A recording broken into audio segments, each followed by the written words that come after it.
Hello, my name is Maddie and welcome to a very special episode of My Creative Brain. My Creative Brain is a project where we interview really interesting creative people about their thoughts on well-being and creativity. And this is an extra special episode just for Gwanwyn Festival with the amazing Dave Powell.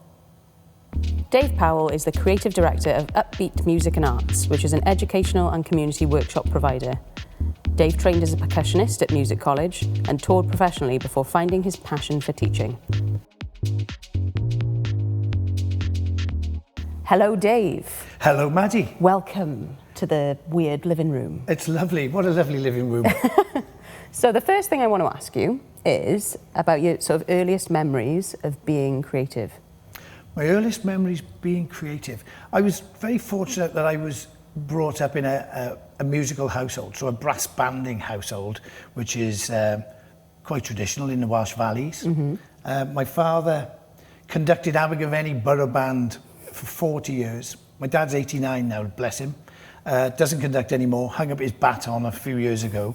But he encouraged us, obviously, to get involved. I think my mother encouraged us more to get involved so that she could just have the three of us out. So it was me and my brother and my dad, and pack us off with sandwiches and send us off to competitions and concerts and the like.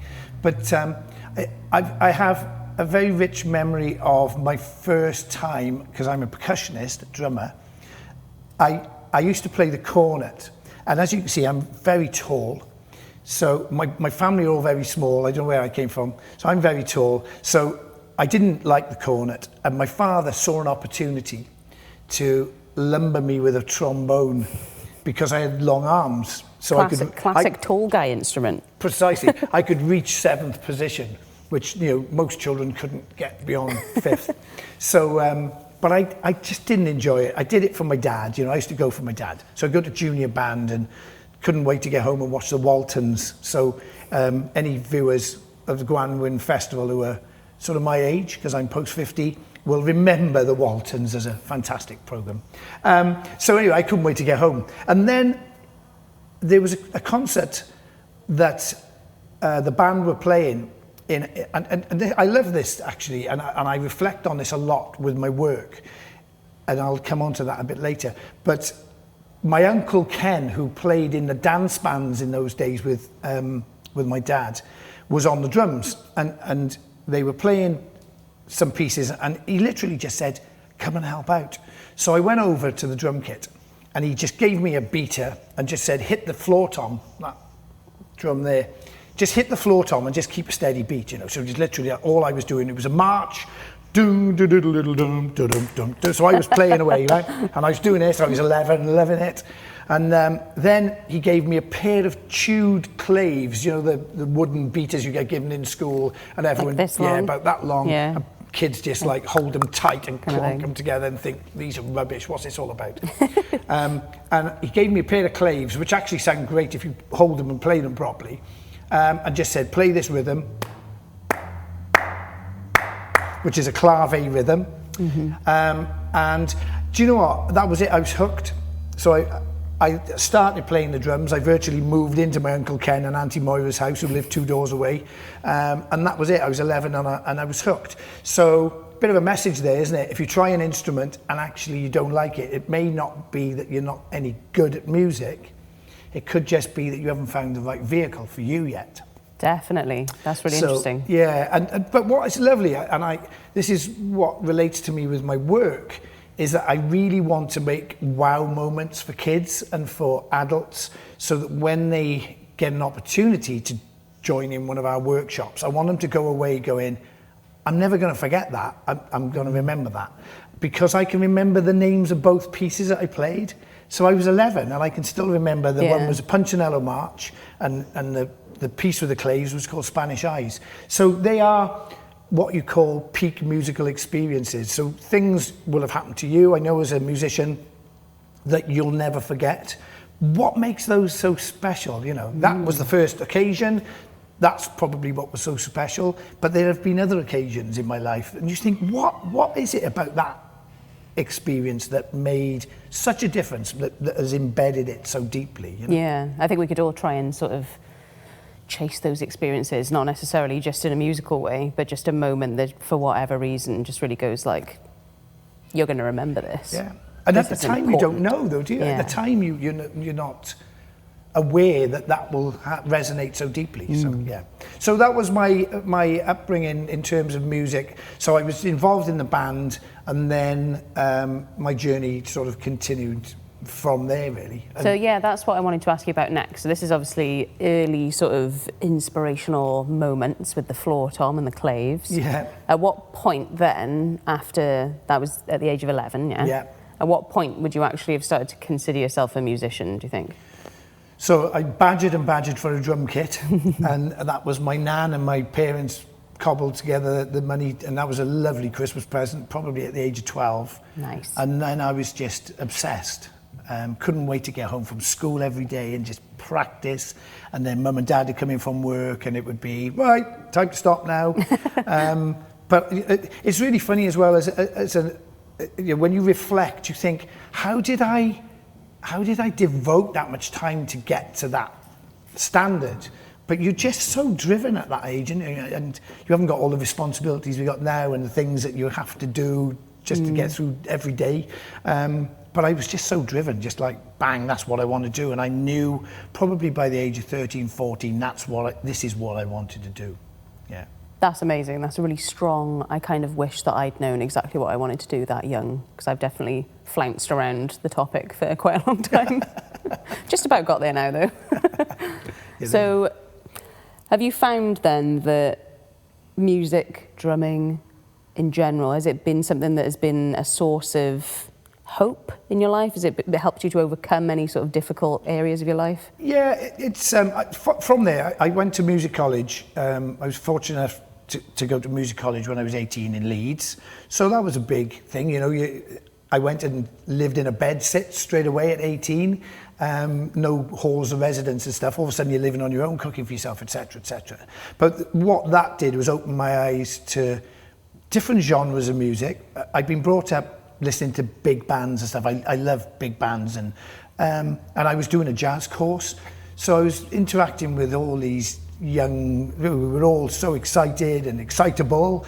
And I really loved learning about harmony. So that got me into songwriting. So songwriting has always been a passion, and I suppose emotionally a great outlet for whatever was going on in your life, you know, celebrating the highs and the lows. Yeah, songwriting is just therapy, isn't it? Yeah. And I'd always enjoyed writing lyrics, even when I was sort of in school, poetry and stuff. Bit of a deep muse, you know. I don't know what happened to me then. I'm a deep guy. I don't know what happened to me after that. But I was always notebooks and writing stuff. And I did English literature at school and loved that as an A-level. So perhaps that was it. It just seemed like a natural progression then. I should have been practicing percussion and drumming in college, but I would often just be found in a piano room just discovering chords and finding harmonies, and I loved that. So it wasn't quite how it's portrayed in Whiplash then?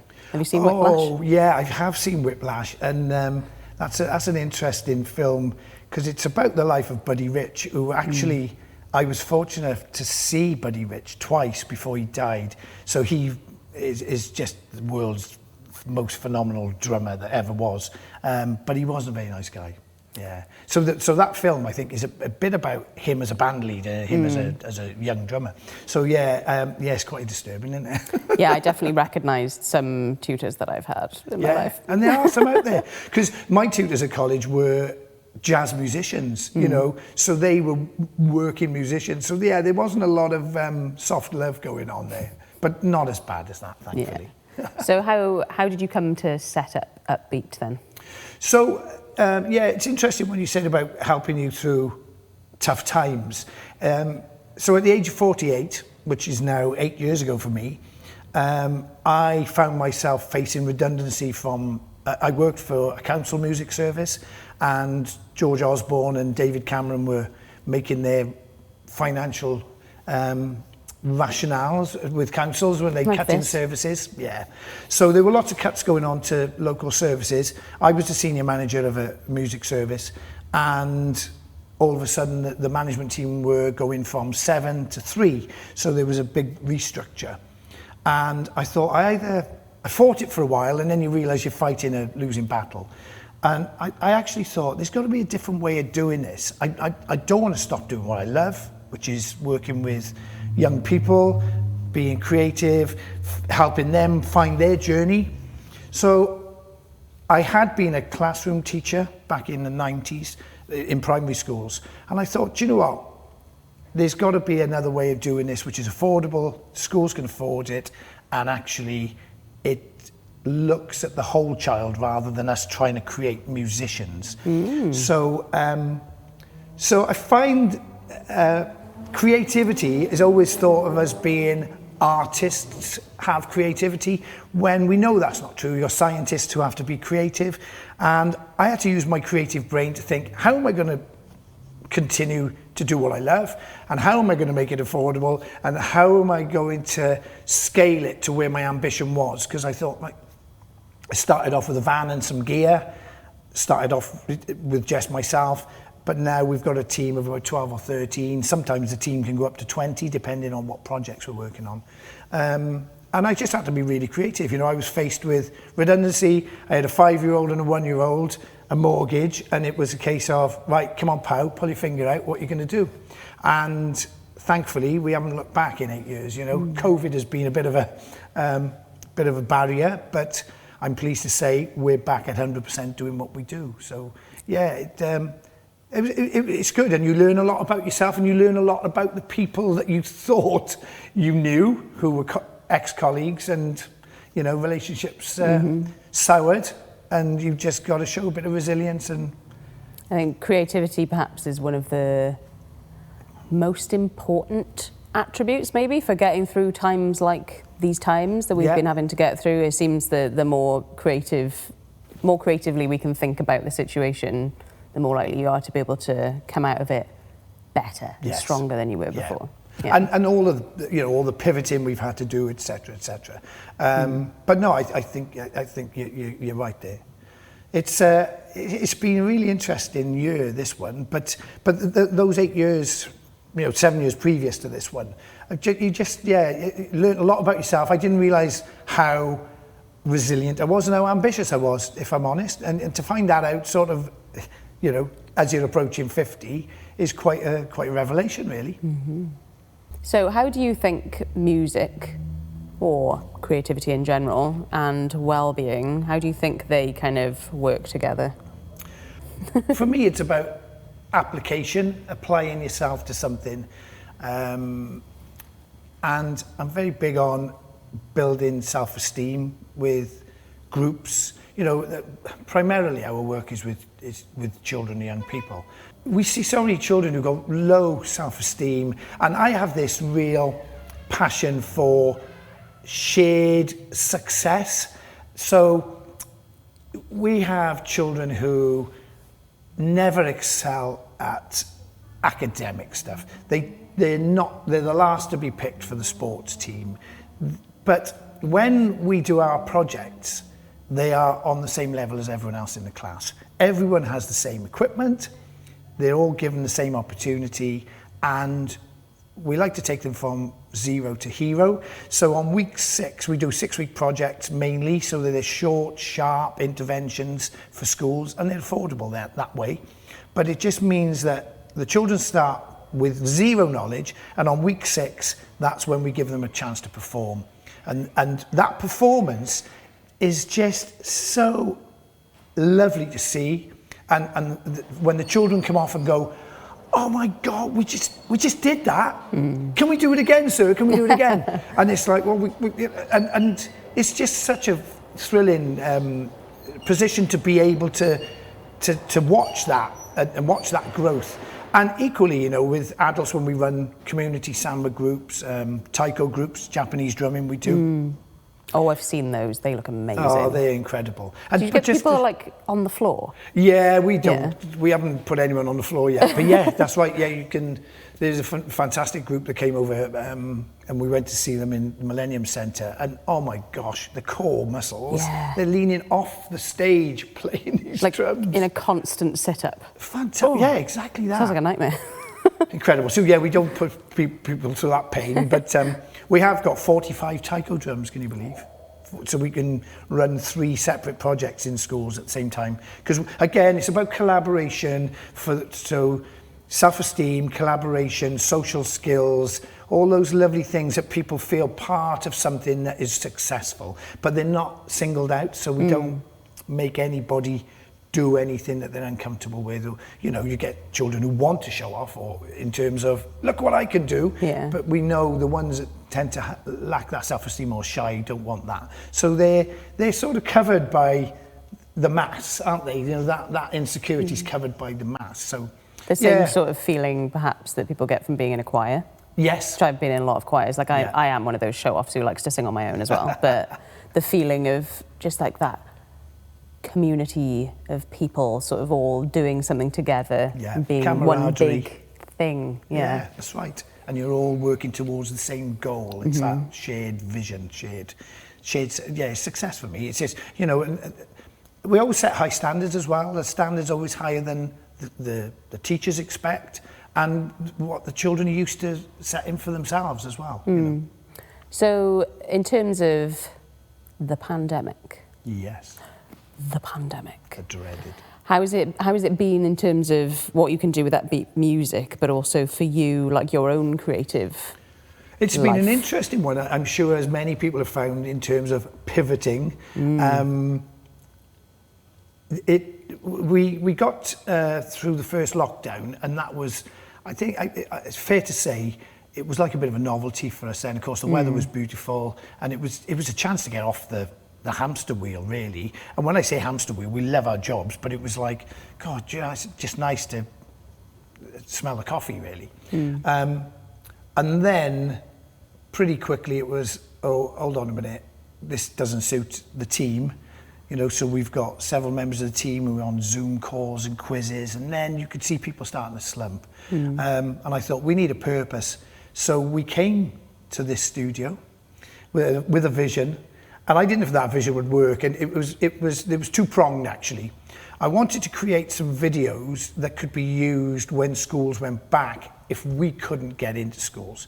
So from keeping our profile up, making sure that we were still providing a service to schools, and also an effort to try and make a bit of money for the business. So we created, there's myself and we've got 4 employees. So I said to the team, I want to go into the studio, we're going to create 8 videos. It's going to be called Uplift. So it's all about the well-being and making sure that we're providing brain breaks for teachers, for the kids, but it's got to be educationally sound. So no equipment. So there was no equipment. We had to make sure that the children weren't having to walk around the classroom. So it had to be done from their seat. So there's the challenge. What are we going to do? So we created a body percussion, chair drumming, and junk. So they could bring an item in from home and create basically a junk samba band. But it could all be done with us leading it. And another big thing for me was there's a new curriculum coming in Wales, which is really exciting. But it was a chance to also give the teachers confidence to teach music. It's not all about, we need violins, we're going to compose, oh my God, Beethoven, Mozart, you know, the fear, actually composing when it's brought right down to its brass tacks. So we created those, and then on a personal level, we came in and filmed for a day, did all our content that we needed to do, and then I spent the whole of August learning how to edit videos. So Snap. Yeah, so that was video editing I'd done for little family things and the kids, you know, etc. But it was just brilliant, and it meant by then, you know, we'd got a bit bored, and we were there by then, I think, on our 3rd school summer holiday in terms of length, wasn't it? So my wife would look in, and my wife runs the business with me, but she's very much the pragmatic process, you know, in terms of, she's not the creative. You're the like whirlwind going around, and she's the... Do you know what, Maddie? My wife comes to meetings with me, and she says, she introduces us, you know, she says, if you're wondering why I'm here with Dave, that's because I'll make sure we deliver what you want.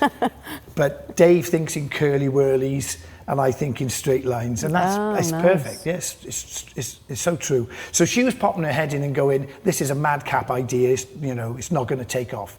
And we've got 100 schools using those videos now, and we've done a drama one, we're launching a dance one this week, and we're due to come in and film an art one. Amazing. So we're building up an expressive art suite that can be used in the classroom, and it's all about trying to encourage creativity in our young learners and showing teachers that actually it's fine to let a kid doodle while you're talking to them. What do you like when you're on the phone? Doodling constantly. So we did another episode of this show with an artist, my mother, Gigi Jones, and she is big into doodling. She actually talked about the idea of doodling on the phone. Brilliant. And just this thing, just like letting yourself, that's just kind of like a form of creativity where you don't overthink it and you don't put loads of pressure on it. It's just like a little thing to do. Yeah, so what we want to do with this art thing is this art series is encourage teachers to get sketchbooks for the children, which just stay on the desk all day. They don't come out for art, they're just there. And it could be a word that the child has heard and decorates. Yeah. But, I just think it's really important that... I think that's a great idea. That with expressive arts being part of the curriculum, well, let's allow children to be expressive then, not go, art is just for the art lesson on a Friday afternoon. Where you have to draw a thing and make it look like the thing, or else you're bad at art. Precisely. And I think from what you've been saying is kind of like what I feel as well about the pandemic has been, if you've been able to pivot and like reassess and like slightly change the way you do things, then that is what has enabled people like us to thrive. Yes. I almost think of it as like being in a little chrysalis for a bit, and then when we come back out, it's going to be like, whoo. Yeah. It'll be beautiful butterflies, Dave, you and me. Well, that's debatable. You, maybe, me. But it's really interesting, isn't it? Because the other thing that was lovely about it was I had to write the theme tune. Sing the theme tune? I didn't sing the theme tune. I got my family, but my wife sang it and my kids. And then we were doing other little jingles and everything was happening. So, I've got 2 children. So it was like, Mia, come down here. I need you to sing a jingle for me. Harry, to come down and do something. So it's been really nice in that respect of actually, I love songwriting, but I'm not in a band nowadays. The business is really everything. So it actually gave me a purpose for doing it, which was lovely. And it came so easy then. When you got a purpose, it was like, right, this needs to be about this, done. And do you think that sense of purpose was helpful in a mental sense? Of course, a sort of mental health sense? Because obviously a lot of people have really, really struggled over the last year or more. Yes, yeah. No, definitely. And hence, as I said to you, my wife was a bit cynical about, is this actually going to take off? Is it going to be worth doing? But just having that, getting up in the morning with something to do. Something to focus on. Yeah, and learning a new skill. Yeah. Then, yeah, definitely. I don't think it even necessarily matters. I think a lot of people think that what the thing is that you do is really, really important. You're just like, it's going to be what is the thing that I'm going to complete at the end that's the most important. But I think, no, it's just the showing up to it each day, isn't it? Yeah. That's the important part. It's funny, coming back, we were chatting before the cameras are rolling about, and I think this is really important for people to bear in mind, I was telling you that when I started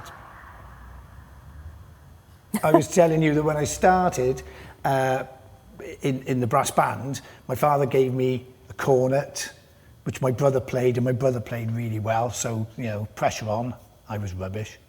And then because I was tall, my dad gave me a trombone, which I got by, only because I had long arms.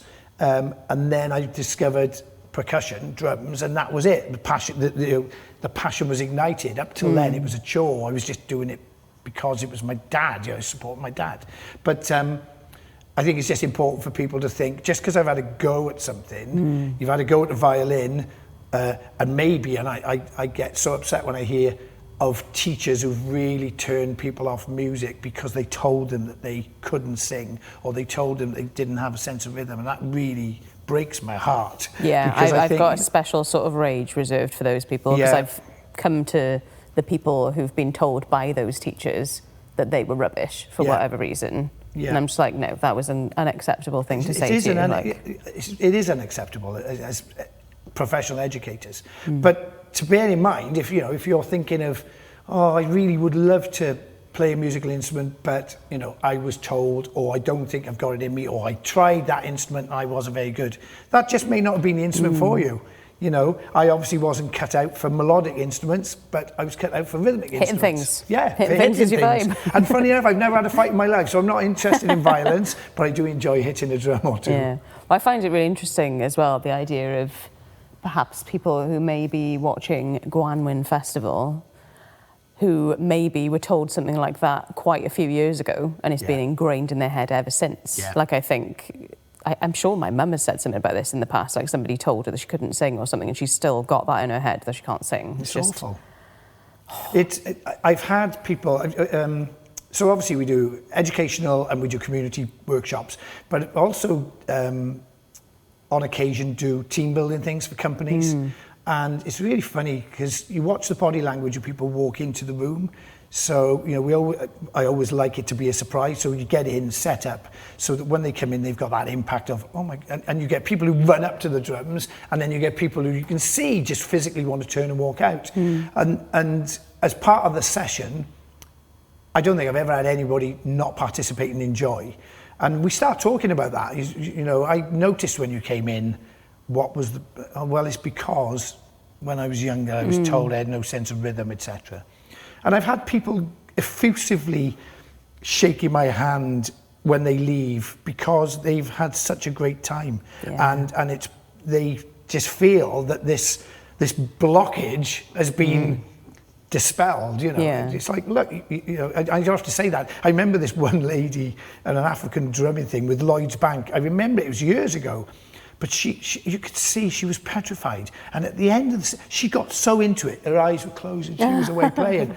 And at the end of it, she just wouldn't let go of my hands. It was like, oh my God, that was just so liberating, know. So, fantastic to be able to do that for people, isn't it? Yeah. So what do you think, like, maybe with your own confidence, but maybe it's something you see in other people as well, what do you think, apart from having been told by someone in the past that you're not good enough at something, what do you think the main things are that kind of make people not confident, and how can they then I think it's that fear, feel confident? Yeah, that fear of failure, isn't it? And I think we all just have to realise nothing comes easy. If you want it bad enough, nothing comes easy. So all I would say to people is try. Give it a go. The opportunities now are incredible for great tuition or great tips. Internet is just amazing, isn't it? And I didn't have that when I was younger. I was just very, very fortunate to have two nurturing men in my life. My dad and my uncle Ken, who was the drummer, who just encouraged me. And thankfully, he was a fantastic drummer, so taught me loads of great stuff. And then I went through the educational route of, I went to the Royal Welsh College of Music and Drama on Saturday mornings. Snap. Yeah, and got my percussion tuition there, so I learned xylophone, timpani, and the orchestral stuff. Yeah. But no, I just say, look, just expose yourself to stuff on the internet, look for what your passion is, and give it a go. Give it a go in the comfort of your own home. Don't feel that you're going to look foolish, especially if you learn the guitar or something that you can do on your own. And but realise there's no quick fix with learning a musical instrument or developing any skill. It's time and time again, isn't it? And like you said, the first one that you tried might not be the one. May not be the one. Yeah. May not be it. I would, my daughter came home with a ukulele, and I couldn't even get my fingers on, so that was never going to be my bag. And interestingly, all the years I've played in bands, I've never picked up a guitar. It's just never something that's interested me. Piano, yes, I think maybe because I can physically see the keys, and because it hits, and it's a hitter. Yeah, it's a hitter. I don't know if everyone knows that the piano is the king of percussion instruments because of the hammers inside. People don't think of the piano as a percussion instrument, but that's exactly what it is. But yeah, it could be that. Yeah, it's an interesting one. In that, I just think you just got to embrace it and give things a go. And if it doesn't work, it doesn't work. But don't think I'm rubbish at it. Try something else. Or embrace being rubbish at it, because you have to be rubbish at it before you can be good at it. Yeah, you never. Yeah, quite right. I do. You know, I have met musicians who just do seem to do stuff straight away. That wasn't me. It's interesting as well, though. Actually, Maddie, people that say to you through the course of your career, "Oh, you're so talented." Actually, I say to them, "No, I've really had to work at this. I've worked with the musicians who are just naturally talented." And actually what I found is they have, in some cases, taken that talent for granted and never achieved. Definitely. Never achieved because... You know, I don't actually think there's such a thing as natural talent, really. I think just things about that can come naturally to you. Like, say you do happen to be quite well coordinated. Yeah. That assists you. Yes. And then sort of comes across as natural talent. Yeah. Or if you just happen to, you know, just sort of things about your body. You might just have like a voice that sort of just comes out quite easily. You don't really have to think about it. And then people are like, natural talent. But like, you just work at it. Anyone can work at it. It's like, you know, I used to practice and practice and practice. And that's when people say, oh, you're so talented. Whereas you don't feel that. It's because now it looks easy because it's muscle memory. You've been doing it for so long, you know. But, you know, Jed, don't be afraid of failure. If at first you don't succeed, practice makes perfect. All those adages that we've grown up with, they're true. They're there for a reason. They are all true, 100%. Yeah. So I very much enjoyed talking to you today, Dave. We're just going to round off with, I would like to know if there's somebody who's watched this, who's felt inspired and they're like, I feel like I want to make music, I want to get involved, I want to experience all these amazing things that we've been talking about, but they're not really sure how to do that, how to start. What would you suggest? So we mentioned learning on your own, but actually for me, one of the most enjoyable parts of making music is making music with other people. So if you're at home and you're thinking, I'd really like to give this a go, please seek out your local community groups.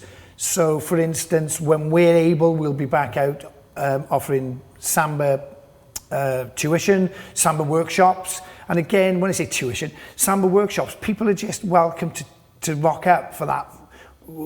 In Abergavenny, I run one once a month and we end up performing at the carnival. So, and all ages, you know, so it's intergenerational. And it's really important to stress the social aspect and also the support you get from the other people in the group. So, you know, we're coming out of a really tough time. People are anxious. So as soon as it's safe to do so, I'd say that's the best place to be. If there's a local brass band, choir, orchestra in your area, especially with the brass bands, they've got instruments. You don't need instruments. They will loan you, you know, incredibly expensive instruments, and give you tuition for free, or your subs will cost, I don't know, £10 or whatever a month. But it's a really brilliant way of getting an opportunity to learn an instrument with quality tuition, with a supportive network of people around you. Same with choirs, as you know. You don't need to learn to read music. You don't think I have to read music to do that. There's plenty of choirs out there will welcome you with open arms, just if you want to just rock up and sing. You know, that's the nice thing. There's some choirs who probably still audition, but there's things like rock choirs now, aren't there? Yeah. Who are just, it's all about inclusion. Yeah. So I think the opportunities will be there as soon as we get Mr. Drakeford to let the gates open. Time is ticking.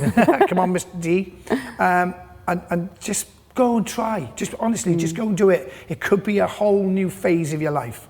And I think as well, this literally just occurred to me, but even just taking the opportunity to go and see performances when you can as well, like any sort of, like when you're saying like outdoor carnivals that your groups might be a part of, or just any sort of live music you can go and be involved with, you still get that power of music just by being and even if you don't, like you are involved if you're in the audience, aren't you? You know, I had a fantastic mate who never played an instrument, but the pleasure he got from music, collecting music, you know, when I say collecting, just exploring different styles and being open to those different styles, isn't it? You know, I get frustrated when people go, oh, I only listen to a certain genre. It's like, just let your mind open and be free. Yeah, be free and just let it wash over you. Listen to some classical music. Fantasia on a Theme by Thomas Tallis. You know, I remember hearing that for the first time when I went to music college and being absolutely blown away. Vaughan Williams, it's just like, oh my gosh, this is just thrilling to listen to. And it just opens up a whole new world, doesn't it? It's amazing how, because obviously I think of music as sort of a form of communication.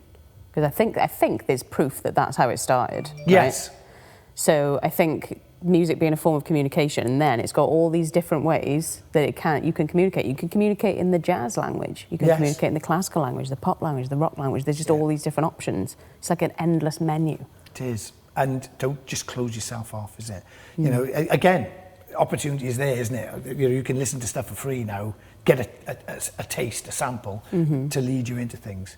But no, I just say embrace, go, try. Speaking of tastes and samples, we're going to have a little taste and a sample from you in a minute. We're going to have a little activity for everyone to try. Exciting times. A little activity, and we'll use some body percussions because I'm aware that people at home won't have... I've got a van outside which is full of drums. I'm aware that not many people have got that. Let me tell you a little funny story, actually. Clap for Carers, Thursday night. So Thursday night, we went out last year. I think the first one was April the 9th or something like that. And we stood outside, me and my little family, and we clapped. And we're in a very fortuitous place. Where we live is overlooking a canal. So we're quite high up in our village. So we could hear everyone, and we could hear some pots and pans. And I thought, we can beat that, you know. Here we go. I said to my family, next week, I'm going to get 4 of the samba drums out of the van, which, you know, because the van was sat there full of kit, nowhere to go. All the gear, no place to use. So got the 4 surdos out the following week, and we created a little... That's what I played when I played in a samba band. Was it surdo? Yeah. So we got these Strapped 4 around the surdos, waist. that's it, strapped around, and the surdos come in a family, so my little boy, the smallest, my daughter, and then my wife, and then me, and we just played some rhythms, and it was amazing, because Abergavenny, and Neville Hall Hospital is in Abergavenny, is about, as the crow flies, is about 3 miles from our house, down the valley. And somebody said, who lives just beyond Neville Hall, we heard you. And I thought, just the 4 of us, it was a lovely still night, we had that beautiful weather. So my neighbours said, oh, can we join in? So the following week, I sanitised the drums. I said, take them, leave them in your garage. And then the following week, there was 6 of us. Yeah. We heard you again. Message came through, bing, we heard you, Dave. So it's like, oh, this is gathering some momentum now. So do you know what? On the final day, when it all came to a close, where I live is in a close of sort of 3 or 4 cul-de-sacs. We had 34 people. It took me longer to put the drums out than it did to actually just do the 3 or 4 minutes we used to do playing. So I'd be out with gloves, placing drums all around the close so that all the neighbours could come. Socially distanced, I'll enforce.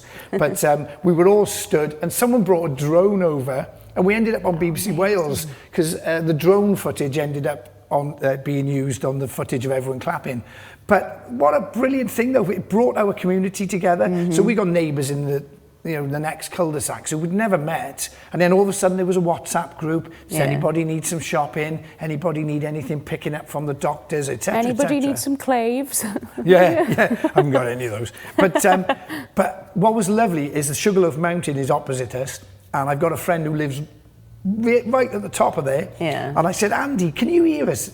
If you hear us any week? And he went, no. And the last week, 34 of us, bing, I can hear you now. So that was just one of the lovely things that came out, unexpected things of music bringing us all together. That's amazing. Serving a purpose, so it was brilliant. Can't remember what the original question was. Nor can I, and I don't care. I think that is a beautiful place to end it, a lovely story of music bringing everyone together in the lockdown. Brilliant. So we'll move on to your activity in a second, but thank you very much for joining us. Dave Powell is Upbeat Music and Arts that you want to look up if you want to find Dave's stuff online. And thank you very, very much indeed, Dave. It's been an absolute pleasure. Thanks, Maddie. So everyone, as promised, I'm going to teach you a little bit about rhythm, but we're going to use our bodies. We're not going to use any instruments because I don't know if you've got any. So when we listen to music, it's got a pulse. And this pulse that we're going to hear in a second is in 4. So our music is going to go 1, 2, 3, 4. And we're going to use our legs, our tummies, our bellies, our clicks, and our clap. If you can't click, just flick. And we're just going to do this with the music. Legs, tum, clicks, clap. Legs, tum, clicks, clap. So that's feeling the pulse. And then I'm going to show you how we can develop some rhythm, have some fun. You could get some chopsticks from the drawer and play along then. But I'll give you 4 mini beasts. 4 words: slugs, spiders, butterfly, caterpillar. You can use any words that have got those number of syllables, but this is just an easy way because they're 4 little animals in the same family. So, hit the music, maestro.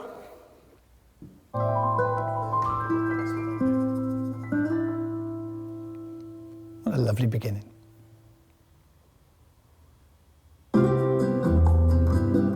So here's our pulse. 1, 2, 3. Let's go. Ready? Legs, tum, clicks, clap. Legs, tum, clicks, clap. So there are slugs. Slug, slug, slug, slug, slug. Now we're going to go to spiders. Spider, spider, spider, slug. Spider, spider. And if you find that difficult, think this. Legs and belly, clicks and clap. Legs and belly, clicks and clap. So what if we now try doing butterfly? Butterfly, butterfly, butterfly, clap. Butterfly, butterfly, butterfly, clap. Butterfly. The last one, the trickiest one, is caterpillar. So we're going to do this. Ready? It'll be caterpillar, caterpillar, caterpillar, clap. Caterpillar, caterpillar, caterpillar, clap. Caterpillar, caterpillar, caterpillar, clap. Now if you find that tricky, because it is quite tricky to do caterpillar with the clicks, what would be good, and this is where you can get creative, is you can make your own rhythms to suit yourselves. So let's make this one. We're going to go spider, butterfly, spider, clap. Spider, butterfly, spider, clap. Spider, butterfly, spider, clap. Spider, butterfly. Now I'm going to change it to this. Caterpillar, spider, spider, clap. Yeah? So you get the idea. Put on any music you want. Don't make it too fast. Any music that you enjoy, and just get some wooden spoons, use your body, and just play on something like a washing up bowl. But just think to yourself, hey, do you know what? I can be a rhythmic expert just by using slug, spider, butterfly, caterpillar. Good luck, enjoy yourselves. Hope to see you soon. Bye.